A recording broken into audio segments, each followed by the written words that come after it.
Olá, amigos da Leandro Stormer, eu sou Thiago Bizzi e esse é o Farol LS referente ao pregão do dia 28 de julho de 2015, terça-feira.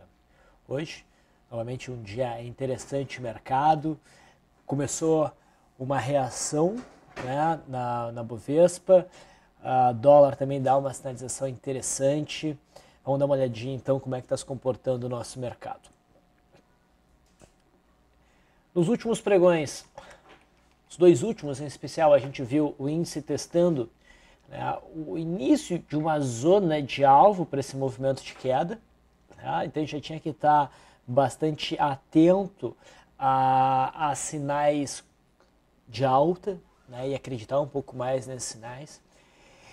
A minha expectativa barra torcida era para um pouco mais de queda, para o mercado testar mais claramente estes fundos aqui, essa linha de suporte, e com isso oferecer um sinal mais robusto de reversão, mas não foi o que aconteceu.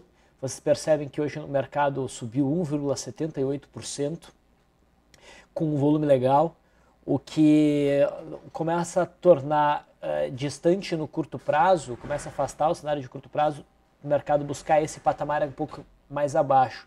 E se o mercado vier buscar esse patamar aí amanhã ou depois, não vai ser um sinal bom. Agora que o mercado iniciou um sinal de reversão, né, entrada de pressão compradora, é bom que o mercado realmente repique dentro deste canal de baixa. A gente está numa zona, inclusive de cataclismo, né, confluência de alvos, né, a extensão alternada e a linha de retorno do canal. Então, tem justificativa para o mercado realmente fazer um sinal de reversão aqui, a gente está distante das médias, tem espaço para o mercado repicar. Então, eu espero uma alta, vale a pena buscar por operações na ponta compradora. É verdade que no pregão de hoje, especificamente, não tem muitos sinais aparecendo, porque boa parte dos sinais já vieram do pregão de ontem, sendo acionados hoje, ou anteontem, acionados ontem. Tá? Tem pouca coisa, mas a expectativa é para um movimento de alta. Um movimento de alta surgindo aí não significa que o mercado sai da tendência de baixa. Não, a gente continua dentro de uma tendência de baixa, mas provavelmente a gente vai ver aí um repique, tá, dentro deste canal. Então nos dá uma boa noção de até onde o mercado pode fluir. Tá? Assim que a gente tiver a continuidade do movimento de alta, vai fazer mais sentido eu traçar aqui uma retração de FIBO. Tá? Mas considerando que esse é o fundo, o mínimo que a gente deve ver de movimento de alta é 50.400, 50.500 para buscar a retração de 0,32 e alcançar a média móvel de 9. Então tem espaço aí para uma altinha. Esse seria o ponto para se pensar em operações de longo prazo, é um ponto onde o mercado deve reverter para o longo prazo? Não me parece, tá? Porque aqui seria um ponto importante e essa região uma região mais importante. Então, eu espero que o mercado repique, mas ainda venha a desenvolver uma movimentação de queda mais ampla para alcançar esses patamares mais no futuro. Mas isso já é especulação, isso é chute. O que a gente tem que operar é o agora. E no agora, o mercado está sinalizando boas chances de recuperação. Tá? Eu só quero frisar que não me parece, não está no ponto ideal, pelo menos pelo gráfico do índice Bovespa, para ser aquele ponto ótimo para montar posições de longo prazo. Eu vejo muitos papéis que também estão devendo um pouquinho mais de queda para alcançar pontos importantes, enquanto outros já alcançaram. Então, é uma coisa mais caso a caso. Bom, vamos ver o futuro. O futuro, então, consegue superar a máxima de ontem e com o candle de hoje fica mais convidativo a operações de retorno à média. Por que não ontem? Porque o corpo era pequeno, sombra superior, a gente continuava em máximas cada vez mais baixas, agora a gente tem uma máxima mais alta e uma mínima mais alta, então fica mais claro um fundo. A superação da máxima de hoje permite em swing trade uma operação de compra mais tranquila, se não em swing trade a gente tem que acreditar mais em setups de day trade na ponta compradora. E apareceu um bom volume aqui. E um detalhe interessante, né? Hoje, em tese, saiu uma notícia muito ruim, né? Um rebaixamento da perspectiva do grau de investimento aí para o Brasil pela Standard & Poor's. Na verdade, a gente ainda está dentro do grau de investimento, que é tipo um selo de qualidade, dizendo que nós somos bons pagadores, mas é o último estágio antes da gente perder o grau de investimento e cair no grau especulativo. Então isso é péssimo, é um péssimo sinal. Né? A notícia saiu, até onde eu entendi, hoje. Né? Isso explica, provavelmente, né, essa forte queda que a gente teve nos últimos dias. E hoje que a notícia se torna pública, acontece com os preços, há um movimento de alta. Então isso é mais uma amostra, mais uma prova de que operar por conta de notícias é um mau negócio. Tá? A notícia ruim sai hoje e provavelmente é agora que o mercado marca aí um fundo, pelo menos no curto e médio prazo. Tá? Vamos ver o gráfico intradiário. Hoje não foi um pregão fácil, pessoal. Não foi um pregão fácil, porque a gente teve um padrão de search and destroy no futuro. Foi um dia muito mexido. Tá? Então, o mercado abriu no gapzinho de alta, fez uma movimentação de alta, corrigiu, testou a base do gap. Alguém muito agressivo poderia buscar operação de compra por suporte gap nesse candle. Tá? Uma abordagem meio agressiva, e a abordagem mais clara, mais conservadora, seria a compra a partir deste candle, porque nós tivemos rompimento de um primeiro movimento, tanto pelo método Leandro quanto pelo método Bise. O mercado conseguiu alcançar aí uma alta de 0,64 a partir da compra, o que alcançou a RP pelo método Leandro de Day Trade, primeiro movimento, e também alcançou a RP para o método Bise de Day Trade. Tá? Depois disso o mercado virou, fechou abaixo da média móvel de 9, perdeu a mínima, que gerou stop da minha operação de futuro. Essa barra aqui, ela pode ser considerada uma barra elefante. Tá? E a perda mínima dela permitiria então até uma operação de venda, mas a posição dela não está muito legal porque ela se esbarra na média móvel de 21 períodos. Tá? Então não teria sido um trade fácil. O mercado acabou caindo, não alcançou o alvo da barra elefante, que é questionável por conta da grande quantidade de sombras dessa barra, então estaria aqui embaixo, mas o mercado sentiu o suporte da linha d'água e aqui virou. Tá? Então não foi um dia fácil para operações, mas foi possível sair, para quem segue estritamente ali os parâmetros usuais dos modelos, deu para sair com um pequeno lucrinho. O lucro foi pequeno, mas deu para sair com algum ganho. Tá? Mas um mercado bem mexido.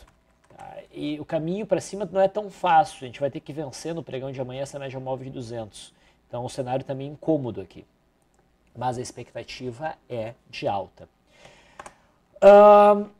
O mercado americano, nós vimos o Dow Jones ontem fechando abaixo desse fundo, era improvável que o mercado conseguisse sustentar e esperava a entrada de pressão compradora. Finalmente ela apareceu, uma hora eu ia acertar. Né? Provavelmente os preços vêm buscar a confluência da média móvel de 21 períodos de 200, se a máxima de hoje for superada. Mas eu não vejo o gráfico do Dow Jones como mais interessante para compra. Tá? No mercado americano, me parece bem mais interessante o S&P 500. Esse corrigiu bem menos, ele está mais forte, veio buscar a média móvel de 200, veio buscar esses topos anteriores, e a reação foi como a gente pediu. Né? Um candle forte que viesse acima da média móvel de 20 períodos, trouxesse ela para cima. Então aqui a gente tem um cenário bacana. É permitido compras por correção. Se eu operasse aqui o gráfico do S&P 500 futuros, esse aqui é um ponto para compra com stop abaixo desse fundinho aqui. E se espera um movimento de alta em busca dessa zona de resistência. Então a gente vê o mercado americano agora sinalizando aí um repique. O nosso mercado também vai sinalizando um repique. E o dólar? Olha que interessante. Vocês lembram qual que era o alvo para o dólar? Bom, primeiro, o dólar ontem fechou num candle de indecisão que não era um candle forte para venda. Se fosse para buscar alguma venda, o ideal era buscar algum setup intraday para operar na ponta vendedora, coisa que não aconteceu hoje. Tá? Então, não era uma venda tranquila de swing trade. E se o mercado prosseguisse no movimento de alta, qual que era o alvo? Eu tinha estabelecido a zona entre 3.420 e 3.430 como alvo e foi exatamente onde o mercado alcançou. Agora o dólar alcançou aqui no gráfico sem ajustes uma zona importante de resistência, confluência do topo de março, da linha de retorno desse canal de alta, candle de reversão e pico de volume é venda.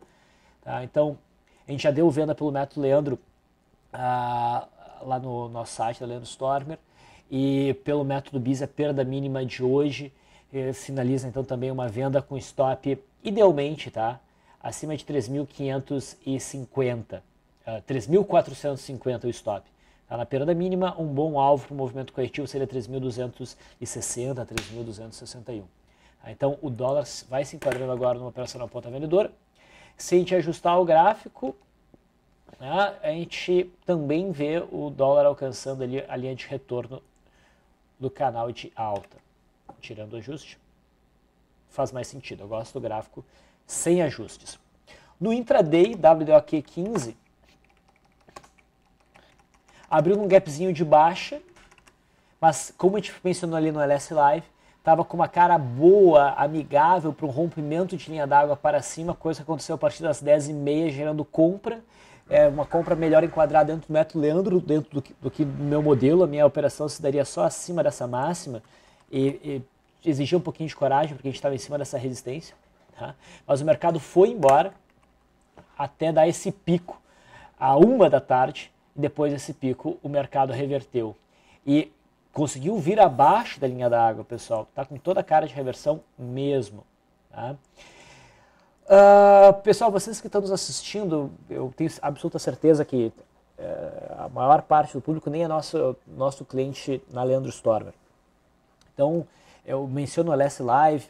A LS Live é a nossa, vamos dizer assim, trading room, né? É uma sala onde a gente acompanha o mercado em tempo real. Nem sempre a gente fica online, a gente fica online em determinados horários. Depois, fora desses horários, a gente fica disponível em texto para responder perguntas, etc. Mas para ali a gente faz um escaneamento do mercado, tira dúvidas.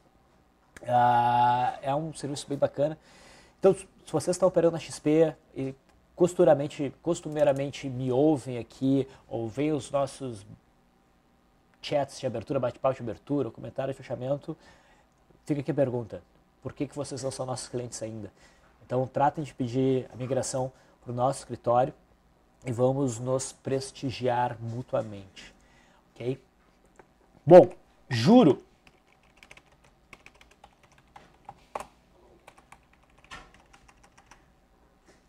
O juro tinha feito um sinalzinho de possível reversão. A minha expectativa é que a reversão fosse bastante curta, porque ainda faltava alcançar 14.100, que seria o alvo. O juro hoje deu uma puxada para cima, chegou a bater 14.240 e daí também fecha num candle de reversão, testando essa forte zona de resistência. Agora o juro alcançou o alvo e pode iniciar uma correção um pouco mais clara. É venda no juro? Não. O gráfico não está bem situado para uma venda. A média de 21 períodos está muito próxima e é bem possível que o juro ainda suba para testar melhor essa zona de resistência. Diferente do cenário do dólar. O dólar realmente ficou sobrecomprado.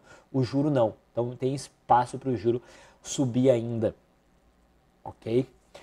Então, basicamente, os mercados aí seguiram o que se esperava. Tá?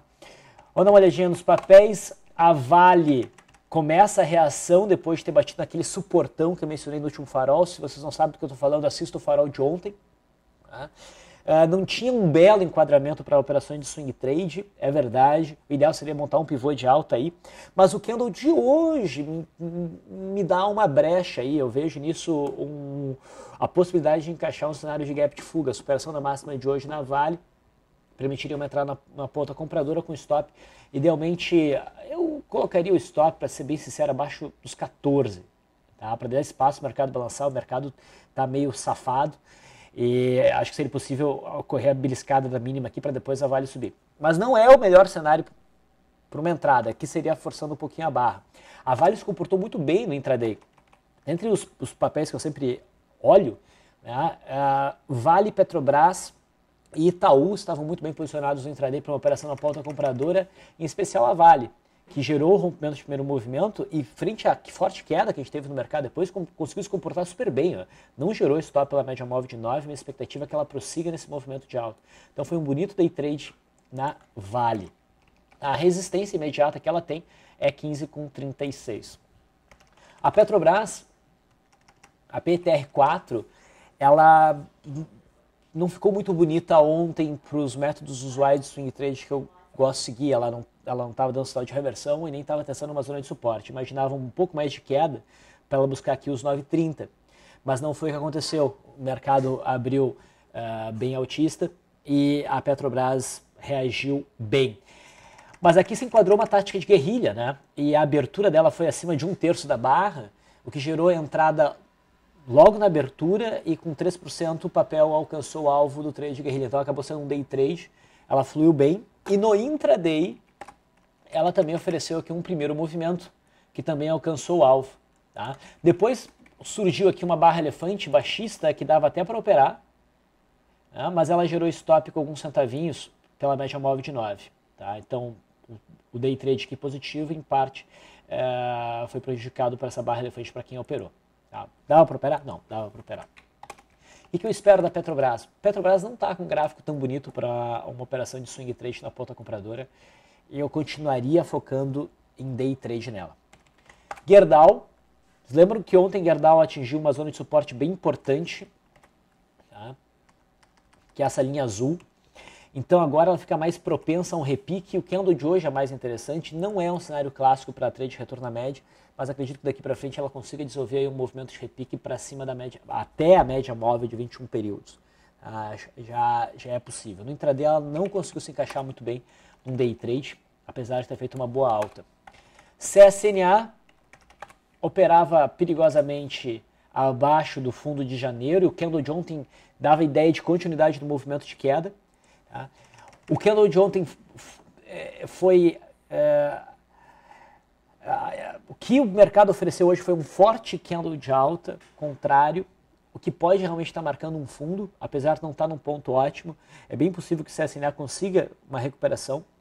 Tá? Não é o tipo ótimo de operação de swing trade, mas eu vejo espaço agora sim, pela forma como o candle se apresentou e o volume, para CSNA repicar. Todo o setor aí de siderurgia, né? Na verdade os papéis ligados a commodities dependentes de China, né? Vale e siderurgia, foram muito bem hoje. A Usim 5 também fez um forte movimento de alta, subiu mais de 8%. O candle em si não parece tão enorme, né? A variação percentual sim, é porque o papel está muito volátil. E com isso faz até um zigue-zague ascendente, né? Um pivôzinho de alta, só que a média móvel está firme para baixo, não me parece um pivô bonito. Então eu considero o setor de siderurgia bem arriscado. Tá? E dos papéis, se eu fosse apostar em algum, eu acho que o que está melhor é a Gerdau, se fosse pensar em uma operação de longo prazo. Tá? A Gerdau me parece mais interessante. O setor bancário interessante. Tá? O setor bancário, o Bradesco subiu, mas não subiu tanto, segurou aqui no fundo anterior, faz um candle de grande amplitude. A gente mencionou que a venda a partir desse candle deveria ser estopada pelo método business na superação dessa máxima aqui, assumindo um pequeno prejuízo, mas evitando um movimento maior de prejuízo como esse aqui. Se o papel ficasse com uma cara boa para venda, a gente poderia retomar a posição vendedora. Ele está bonito para venda hoje? Não, porque o custo de operar na perda mínima está muito grande. Eu prefiro deixar o mercado correr e aparecer um candle preto aqui, que feche próximo de mim, para operar a partir desse candle com um pouco mais de certeza. E se o papel prosseguir no movimento de alta, vai marcar um rompimento falso, e daí provavelmente o Bradesco vem aqui para os 29,30 novamente. Então, rompimento falso faz o teste da estrutura contrária ser provável. Tá? Do setor bancário, o papel que estava mais bonito para uma operação de retorno à média era a Itaú, que acionou ontem, ficou meio feio. Né? Eu mencionei da possibilidade, acho que mencionei aqui, não lembro se foi no comentário de fechamento ou no LS Live, que o sujeito poderia trazer o stop para baixo dessa mínima. Né? E nesse caso até teria sido estopado, tá? Mas com stop barato. Só que repare que o papel quase alcançou o RP antes, ele subiu antes para depois cair. Então foi meio que azar aqui. Mas eu não via grandes motivos para ajustar esse stop. Tá? Pelo método Leandro, a operação de compra que houve aqui já alcançou RP, mas pelo método Busy não, porque a minha RP seria de 3,15% a partir do primeiro centavo aqui. E a máxima que a gente conseguiu hoje foi 2,84, então faltou um pouquinho. Tá? Faltou um pouquinho. Provavelmente Itaú segue em alta. E Banco do Brasil já alcançou RP. Tá? Conseguiu fazer um bom movimento depois desse martelete. Então Itaú e Banco do Brasil tinham uma cara boa para compras. Banco do Brasil no final das contas acabou saindo melhor. Itaú demos um azarzinho ali para quem quis puxar o stop por medo. Acontece. Cenário interessante no intraday. Bradesco ofereceu uma barra elefante aqui, que teria sofrido stop próximo do 0 a 0, não teria alcançado a RP. Tá? Itaú também mostrou uma barra elefante baixista, não alcançou o alvo por muito pouco, e depois gerou stop com pequeno prejuízo. Tá? E Banco do Brasil gerou uma barra elefante, essa bem mais bonita, e essa alcançou o alvo. Tá? Essa barra elefante. Agora repara, uma linha de análise técnica. Entre Bradesco, né, Itaú e Banco do Brasil, qual que barra elefante estava mais interessante? É claro que Banco do Brasil, porque a gente tinha, assim como em Bradesco, a média de 200 pesando, foi o papel que não fez máximas mais altas depois da abertura, Itaú e Bradesco fez, mostrando que tinha mais pressão compradora, e aqui Banco do Brasil rompe a linha d'água, num candle mais sólido, com mais volume, enquanto os papéis teriam a linha d'água como obstáculo. Então, dentre os três, a operação de venda mais cara foi em Banco do Brasil, foi um belo day trade. Agora, eu tinha mencionado que dos principais papéis, o que tinha os três melhores enquadrados para a operação de compra no início do dia foi a Vale, que fluiu muito bem, Petrobras, que fluiu bem, e Itaú, que gerou stop. Então, Itaú aqui acabou gerando stop, teve o rompimento de primeiro movimento aqui, e depois teve stop abaixo da mínima do dia. Acontece. Mas, no geral, tivemos boas operações. Legal, vamos falar de outros papéis, não tem muita coisa, depois vamos poder falar bastante de day trade. BOVA11 permite a operação de retorno à média pela superação da máxima de hoje, é um sinal razoável, C+, eu focaria em day trades. Braskem, que tinha rompido com força para baixo ontem, mas me parecia já um pouco distante da média móvel de 20 períodos, lembram?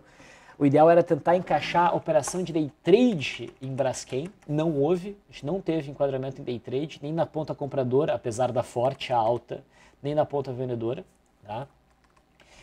Mas não houve esse enquadramento, e pelo gráfico diário a gente fecha com uma barra de ignição, tá? Uma barra elefante aqui, a superação da máxima, via de regra, seria a compra que está abaixo da mínima, mas eu não acho que essa barra está bem posicionada, a gente tem muito obstáculo aqui pela frente, eu ficaria de fora desse trade em termos de swing trade, mas eu ficaria atento a oportunidades intradiárias. Ciel 3 talvez seja um dos gráficos que mais chama atenção, passando provavelmente despercebido para a maior parte dos traders. Ciel 3 está numa fortíssima tendência de alta. Essa correção recente trouxe o papel de volta aqui para essa zona dos 43,20 com suporte importante. O candle de ontem não trazia muito a ideia de uma reversão, mas o candle de hoje já está bem mais interessante. A superação da máxima me permitiria compra, ou pelo menos seria uma boa brecha para compra para quem quer encarteirar esse ativo, com stop abaixo dos 43. Tá? Melhor do que esse sinal seria se o fechamento estivesse acima da média móvel de 21 períodos, tá? E a gente operar a superação da máxima aos moldes do que a gente viu no S&P 500, ok? A CL3 realmente está bem interessante. Gol mostrou muita volatilidade ontem, mostrou um candle forte, alto, mas como a gente havia mencionado, não tinha saído de uma zona muito ruim. Estava esbarrando aqui em estruturas importantes, resistência em 6,6, e realmente hoje o papel caiu forte, está com cara de prosseguir a movimentação de queda. Então é mais ou menos o que eu vejo em Braskem. Gol tinha dificuldade para prosseguir e não conseguiu prosseguir. Braskem também teria dificuldades para prosseguir, não sei como é que vai ser amanhã, mas tem que ficar esperto. Eu passaria essa operação de swing trade. No intraday, daqui a pouco a gente vai falar para intraday, a Gol chamou atenção para o rompimento de linha d'água, né? Mas o rompimento aconteceu no candle das 11h15, que iniciou às 11h15, e pelo meu modelo teria que perder a mínima para gerar o trade. Como o papel já tinha dado uma esticada, estava distante da média móvel de 21 períodos, o que a gente falou no LS Live, esse é o tipo de papel, o tipo de cenário que a gente tem que esperar o pullback na linha d'água para buscar a operação de venda. E olha só que candlezinho bonito que ofereceu para uma venda na perda dessa mínima aqui. Depois o papel ofereceu uma boa queda aí de 5%. Tá? Então, um belo cenário de entrada um pouquinho mais rebuscada por linha d'água. KLBN 11 gerou compra nesse rompimento, um pouquinho distante da média móvel de 20 períodos, então a gente ficaria atento a uma correção que viesse trazer os preços para próximo de 20. Tá? Hoje o papel já vai dando, aqui é o gráfico sem ajustes, tá? O melhor. O papel se aproximou muito dali, já faz um candle de cotação altista, você poderia buscar a operação na ponta compradora na superação dessa máxima. Tá? É uma entrada. Repara que hoje houve pagamento de proventos, então no gráfico ajustado o papel está mais para cima ainda. Então já há um lucro maior do que parece nesse gráfico, mas eu fico o gráfico sem ajustes.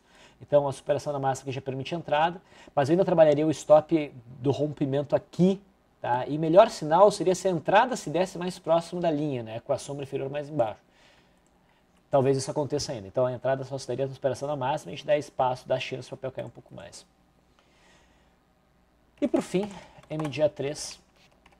Eu tenho que aumentar esse gráfico porque a MDA3 está rompendo um patamar de suporte bem significativo ali próximo a 79, próximo a 80. Tá? Também pagou proventos hoje e depois disso caiu forte com muito volume.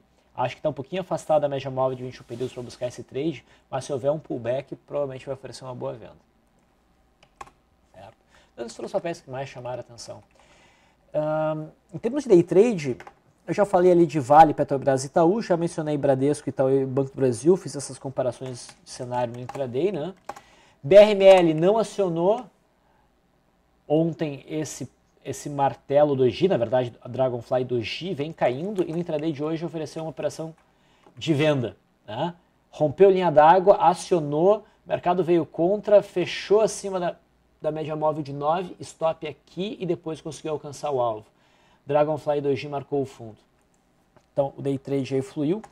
BVMF ofereceu também um bom rompimento de linha d'água nesse candle das 11h15, mas infelizmente fechou acima da média móvel de 9 e gerou stop. Só para depois o papel cair tudo que a gente queria ver ele cair. Acontece, né? Nem todos a gente acerta. CESP6 rompeu linha d'água com bom volume e alcançou o alvo rapidinho. Tá? Ecor 3, que interessante, né? A gente estava no bate-papo de abertura. Ecor 3 mostrou aqui para mim uma barra elefante. É difícil explicar porque essa barra elefante eu levava tanta fé nela, apesar de a gente estar contra aqui a média móvel de 21 períodos. Enquanto que em KLBN 11 a gente teve uma barra elefante no primeiro candle do dia também, até maior, mas que esbarrava na média móvel de 200. Então a gente mencionou, cara, essa barra elefante aqui não parece correta. O melhor deixa o mercado trabalhar em cima da média móvel de 200, se o mercado vier para baixo dessa mínima, idealmente fechar abaixo dessa mínima, daí sim dá para pensar em uma venda, porque daí o papel deve correr. Enquanto isso, não. Busca o gift, não deu sinal bom de gift aqui, nesse candle branco não foi o sinal bom, queria um candle preto, não caiu, não deu sinal, está abortado o trade na ponta vendedora, o papel inclusive vem subindo. Enquanto que Ecor 3, a gente mencionou a venda e ela buscou rapidinho o alvo aqui nos 6,59. Foi interessante. E para fechar, em termos de day trade, TIMP3 iniciou o dia também com uma barra elefante bem gigante. É uma barra que assusta pela amplitude, mas o acionamento dela não está caro, porque está próximo da média móvel de 21 períodos. Acionou, o mercado fechou acima da média móvel de 9, ajusta o stop para cá e depois conseguiu buscar o alvo. Agora, detalhe o seguinte, o alvo usual de 100% da barra, para uma barra tão grande que nem essa, é muito grande. É muito improvável que o mercado chegue lá. Então, nesses casos, é sempre bom trabalhar com uma RP no alvo por volatilidade, o que foi alcançado aqui, e depois ajusta pela média móvel de 9. No final, fechou acima da média móvel de 9 de novo, usa essa máxima aqui para stop, teria sido stopado aqui. Mas no conjunto aí da operação, ainda sairia no lucro. Vou fechar por aqui, já são 28 minutos. Agradeço a audiência de vocês. Espero vê-los novamente, ou tê-los novamente, no Farol de quarta-feira. Um abraço.